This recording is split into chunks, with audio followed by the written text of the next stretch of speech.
केलेली आहे. सगळ्यात पहिले देव पाठीमागचा दरवाजा,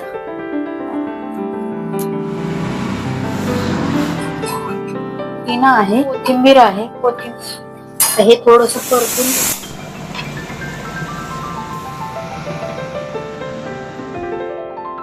हॅलो, नमस्ते. स्वागत आहे तुमचं ब्लॉग विथ संगीतामध्ये. इथं माझी सकाळी अंघोळ झालेली आहे आणि अंघोळ झाली की मी सगळ्यात अगोदर देवाची लाईट लावून घेते. खिडकीचे पडदे वगैरे उघडून घेतले, पाठीमागचा दरवाजा उघडला आणि लाईट पण लावून घेतली, कारण थंडीचे दिवस आहेत, अंधार पण किचनमध्ये जास्त पडतो, त्याच्यामुळे थोडीशी लाईट ही लावावी लागते. नंतर मी घेतलेला आहे चहा. थंडी आणि चहा याचं जे कॉम्बिनेशन आहे ते अतिशय कमाल आहे. चहा घेतला की एक शरीराला एक उष्णता पण मिळते आणि एनर्जी पण क्रिएट होते आणि मग आपल्याला पुढची कामं करण्यासाठी एनर्जी मिळते. चहा पिल्यानंतर मी इथं मारत आहे बाहेर झाडू. बाई येणार नाही आहे, त्याच्यामुळे झाडू मारत आहे मी बाहेर. तर बाहेर झाड असल्यामुळे पानगळती सुरू आहे, त्याच्यामुळे भरपूर सारं पानं पडतात आणि रस्त्यावर घर असल्यामुळे धूळ पण खूप येते. आणि बाई रोज काय तो नेहमीचाच झाडू मारते, ती काय एक्स्ट्रा झाडू कुठेही लावत नाही. पण आपण जेव्हा करतो ही कामं तेव्हा आपल्याला जिथे जिथे घाण दिसेल तिथे तिथे आपण झाडू मारत असतो. इथं तोपर्यंत डिलिव्हरी बॉय आलेला आहे. अक्षयने बिस्किट मागवले होते. हा डिलिव्हरी बॉय जो आहे ना, दिवसातून आमच्या घरी एकदा तरी येतो, कारण आमची 90% जी शॉपिंग असते ती ऑनलाईनच असते. आम्ही खूप छोट्यातली छोटी वस्तू पण ऑनलाईन घेत असतो, तर त्याचे ऑनलाईनचे फायदे तोटे पण असतातच. नंतर मी पूर्ण रस्त्यापर्यंत झाडू मारत गेली आणि नंतर घरात आली. घरात पण झाडू मारला. आता इथं उदबत्त्याचं धूर वगैरे हा कुठे कुठे जमा होत असतो, हा आपण जेव्हा झाडू मारतो तेव्हा आपलं लक्ष जाईल तिकडे आपण हे झाडू फिरवत असतो. असं म्हणतात, हात फिरे तिथे लक्ष्मी फिरे. हे रोज काही आपल्याला शक्य, म्हणजे मला तरी काही ते शक्य नसतं. बाई काही इतकं स्वच्छ करत नाही, पण तरी पण बाईची गरज असते, कारण पूर्ण कामही होत नाहीत, माझ्याच्याने तरी नाहीत होत, त्याच्यामुळे बाईची गरज ही पडतेच. तर मी घरात पूर्ण झाडू मारून घेतला, पुढचा मागचा सगळा झाडू मारून घेतला. हा झाडू मारायला कमीत कमी 20 ते 25 मिनटं लागतात. आणि नंतर मी केलेली आहे देवपूजा, आणि देवपूजा झाल्यानंतर मी आलेली आहे किचनमध्ये. तर आज होता रविवार आणि आणलं होतं चिकन.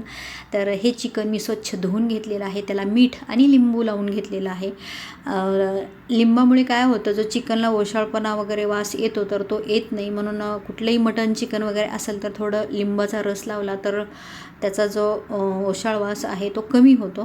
तर मी हे दोन पद्धतीने करणार आहे. एक आपली नेहमीची रेड ग्रेव्ही आणि एक करणार आहे हैदराबादी चिकन किंवा ग्रीन ग्रेव्हीतलं चिकन.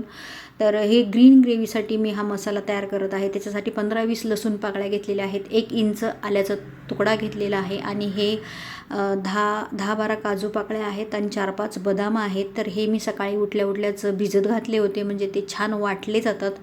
तर हे मी याच्यात टाकून घेत आहे. तिखट आपल्या आवडीप्रमाणे घ्यायचं. मी 4-5 हिरव्या मिरच्या घेतलेल्या आहेत, अर्धा चमचा बडीशेप, अर्धा चमचा जिरं घेतलेलं आहे, 2-3 लवंगा, 4-5 काळी मिरी घेतलेली आहे, मुठभर पुदिना आहे आणि 2 मुठी कोथिंबीर आहे.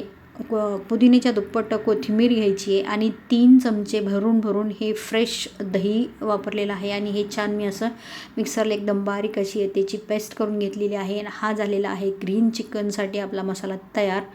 आणि कढई ठेवलेली आहे. कढईत 3-4 मोठे चमचे तेल घातलेलं आहे आणि जे खडे मसाले वाटणात नव्हते वापरले ते मी आता इथं तेलात टाकत आहे.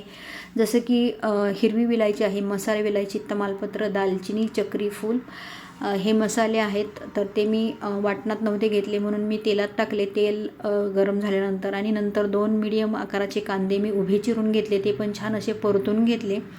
आणि नंतर मी अर्धं चिकन याच्यात घालून घेणार आहे आणि छान हे चिकन आहे ना परतून घेणार आहे. चिकन आपल्याला छान परतून घ्यायचं आहे. चिकन परतल्याने त्याची टेस्ट पण वाढते.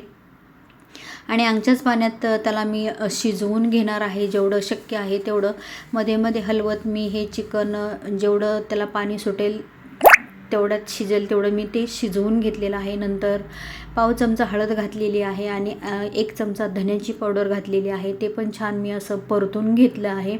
आता बऱ्यापैकी याच्यातलं पाणी जे आहे ते आटलेलं आहे आणि चिकन बऱ्यापैकी शिजलेलं आहे. आणि आता मी जो हिरवा मसाला किंवा वाटण तयार केलं होतं तर ते घालून घेणार आहे आणि छान ती पण मसाला चिकनसोबत मी असा परतून घेणार आहे, म्हणजे तो मसाला सगळ्या चिकनला छान लागेल.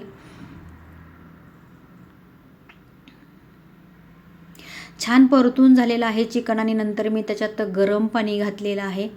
पाणी गरमच घालायचं आहे, थंड पाणी घालायचं नाही आहे.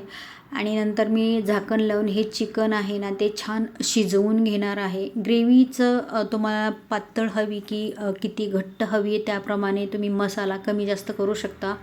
आणि पाण्याचं पण प्रमाण चिकन किती शिजले अंगच्या पाण्यात त्याच्यावर तुम्ही नंतर पाणी ओतून घ्यायचं आहे आणि छान चिकन शिजवून घ्यायचं आहे. मध्ये मध्ये ते आपल्याला हलवत राहायचं आहे. याच्या मसाल्यात काजू असल्यामुळे मसाला खाली चिकटतो, तो चिकटू नये म्हणून आपल्याला मध्ये मध्ये हलवायचं आहे. जर आपण हलवलं नाही तर काजू पटकन खाली चिकटतात, म्हणून मी हलवत हे पूर्ण चिकन छान असं शिजवून घेतलेलं आहे. बऱ्यापैकी आता हे चिकन शिजलेलं आहे. ग्रेव्ही पण छान दाटसर झालेली आहे. एका साईडला मी इथं कुकर पण लावलेला आहे, भात लावलेला आहे त्याच्यात. आणि आता ही ग्रेव्ही बघा पूर्ण तयार झालेली आहे. पूर्ण तेल सुटलेलं आहे, त्याला एकदम साईडनी तेल सुटलेलं तुम्हाला दिसत आहे. सगळ्यात शेवटी आता मी इथं घालत आहे गरम मसाला. तुम्हाला गरज वाटली तर गरम मसाला घाला, नाही घातला तरी काहीच हरकत नाही आहे, कारण आपण याच्यात खडे मसाले वापरलेले आहेत. पण थोडासा मी अर्धा चमचा गरम मसाला घातलेला आहे. तो छान मिक्स करून घेणार आहे आणि मस्त अशी एक छान दणदणीत त्याला वाफ काढून घेणार आहे, म्हणजे त्या गरम मसाल्याचा जो स्वाद आहे तो पूर्ण चिकनला लागून जाईल. झाकण लावून मी छान त्याला एक वाफ काढून घेते.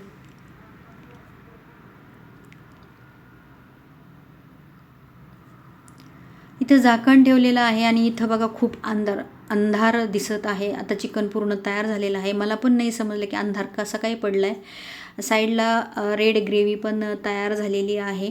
मी एडिटिंग करत होते तेव्हाच मला समजलं की इथं खूप अंधार दिसत आहे. आणि हे आहे ही पसारा आहे. जेव्हा व्हिडिओ आपण करतो तर त्याच्या मागे किती पसारा पडतो हे मी इथं मुद्दामच शूट केलेलं आहे. इतकं सोपं नाही आहे कुकिंगचं किंवा ब्लॉगिंगचे चॅनल करणं. त्याला मेहनत अतिशय आहे आणि व्ह्यू नाही आहेत, त्याच्यामुळे असं वाटतं की खूप मेहनत करावी लागते आणि व्ह्यूज येत नाहीत, म्हणून कधी कधी असं वाटतं की व्हिडिओ नको टाकायला. ते मुद्दामच मी तुमच्यासोबत शेअर केलं. आणि नंतर मी छान मस्त ज्वारीच्या भाकरी करून घेतल्या आणि नंतर आम्ही जेवण करायला घेतलेलं आहे. तर अशी होती आजची थाळी.